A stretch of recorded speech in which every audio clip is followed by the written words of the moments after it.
Bonjour à tous. Aujourd'hui, j'ai envie de parler de quelque chose d'important. Pas seulement de mon autisme, mais aussi de certaines erreurs que j'ai pu faire et de ce que j'ai compris avec le temps. Quand on est autiste, on peut parfois vivre les émotions très intensément. Les bons souvenirs restent longtemps dans notre tête, mais les mauvais aussi. Les moments difficiles, les injustices, les moqueries ou les situations où l'on se sent incompris peuvent nous marquer profondément. Pendant longtemps, j'ai cherché des moyens d'exprimer ce que je ressentais. Pour moi, cela passait souvent par la création de vidéos, d'histoires et de scénarios. Créer me permettait de donner vie à mes idées et parfois de transformer certaines émotions en quelque chose de concret. Mais avec le temps, j'ai appris qu'avoir une bonne intention ne signifie pas forcément que tout ce que l'on crée est une bonne idée. Il arrive que l'on manque de recul. Il arrive aussi que l'on comprenne certaines choses seulement après coup. Je veux notamment parler de vidéos que j'avais réalisées sur Hiroshima. Lorsque je les ai créées, je pensais être dans l'humour et dans la fiction. Je ne mesurais pas pleinement ce que représentait ce sujet. Avec le recul, j'ai compris que Hiroshima n'était pas un thème ordinaire. C'est un événement tragique de l'histoire qui a causé d'immenses souffrances et qui mérite d'être traité avec respect. En réfléchissant davantage, je me suis rendu compte que ces vidéos ne correspondaient pas à ce que je voulais transmettre. J'ai donc choisi de les mettre en privé.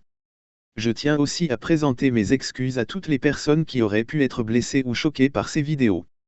Mon intention n'a jamais été de me moquer des victimes ni de manquer de respect aux personnes touchées par cette tragédie. Au contraire, j'ai un profond respect pour les événements tragiques comme Hiroshima, ainsi que pour les personnes qui ont souffert lors de ces drames de l'histoire. Aujourd'hui, je comprends mieux l'importance de faire la différence entre un sujet fictif et un événement réel qui a marqué des millions de vies.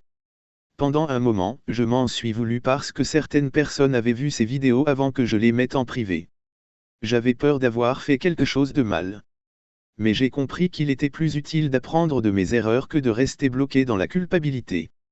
Reconnaître une erreur n'est pas toujours facile. Pourtant, c'est souvent à ce moment-là que l'on progresse le plus. Cette expérience m'a appris à prendre davantage de recul avant de publier quelque chose.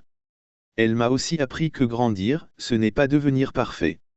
Grandir, c'est être capable de réfléchir à ses choix, de reconnaître quand on s'est trompé et d'essayer de faire mieux ensuite.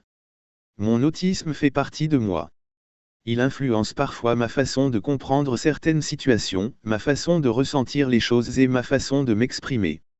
Mais il m'a aussi appris à être persévérant, passionné et à toujours chercher à comprendre le monde qui m'entoure.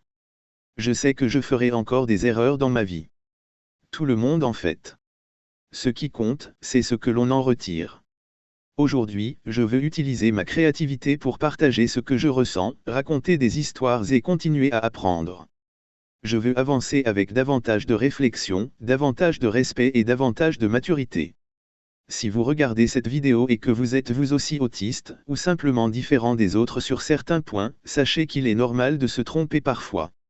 Ce qui compte, c'est d'avoir le courage de reconnaître ses erreurs et de continuer à avancer. Merci de m'avoir écouté.